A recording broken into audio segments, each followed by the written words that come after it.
You might not think that mixing hot dogs with Velveeta and pita shells would lead to a reputation as a master chef. That was one of Jonathan Waxman's earliest creations as a child. And you're right, I would not think that.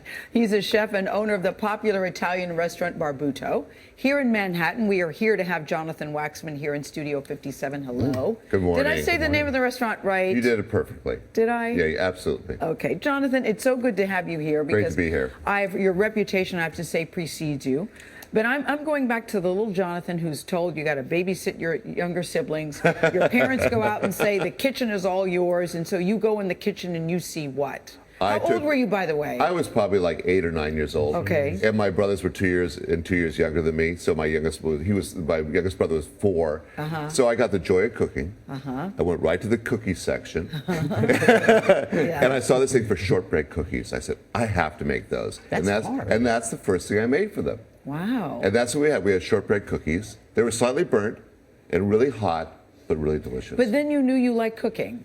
Yeah, it was those weird sort of things that happen in life where, like, I was always comfortable doing it. I was always comfortable in the kitchen.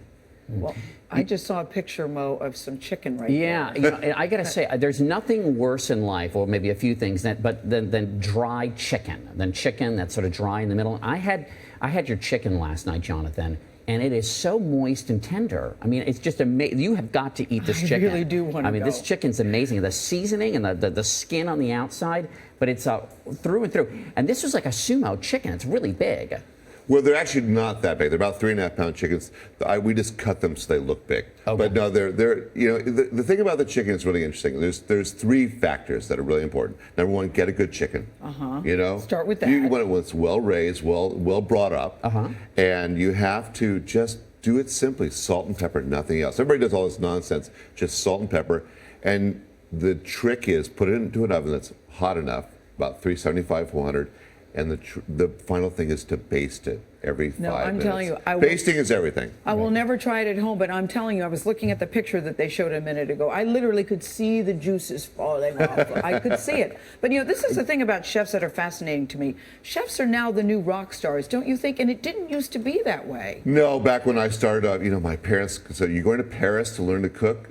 Okay, good luck." It was like, it wasn't the most exalted thing to do. I mean, in retrospect, looking back and see what's happened to everybody's career, I'm amazed and I'm really happy that this has happened. Me too. Yeah. It really is great, because when I went to Paris, I saw all these great chefs like Paul Bocuse and all those people.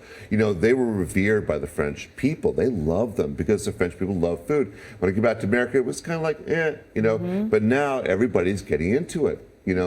Everybody. No. I get young kids. I get everybody coming in, and they want. How do we do this recipe? How do we make this food? Yes. Everybody's excited about it. It's really a fantastic time. I don't know how to cook. Do you, Mo? I do not know how to cook, and that's why I brought home some of the chicken. And by the way, how should I reheat it so that it doesn't dry out? Oh, you know what? You just put it in a pan at 350 degrees for 10 minutes, and you're done. That's it. And we have to ask you about what you think of Mayor Bloomberg's decree, his edict, that the big sugary drinks. Yeah, the big sugary drinks are out. Right. Well, listen, as a chef, and I'm a parent, I've got young kids, and I do the WITS program in New York City. I mentor kids in my 9-year-old is at PS 166 on 89th Street. I try to go there, get them to eat healthy foods.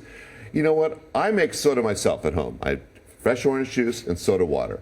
That to me seems like the right thing for people to do. And but that's not what most people do. Most people don't do it anymore. When I was a kid, that's how we made soda. We were too poor to do anything else. Do you think the ban's a good idea? You know what? I think, I'd rather have people do it on their own.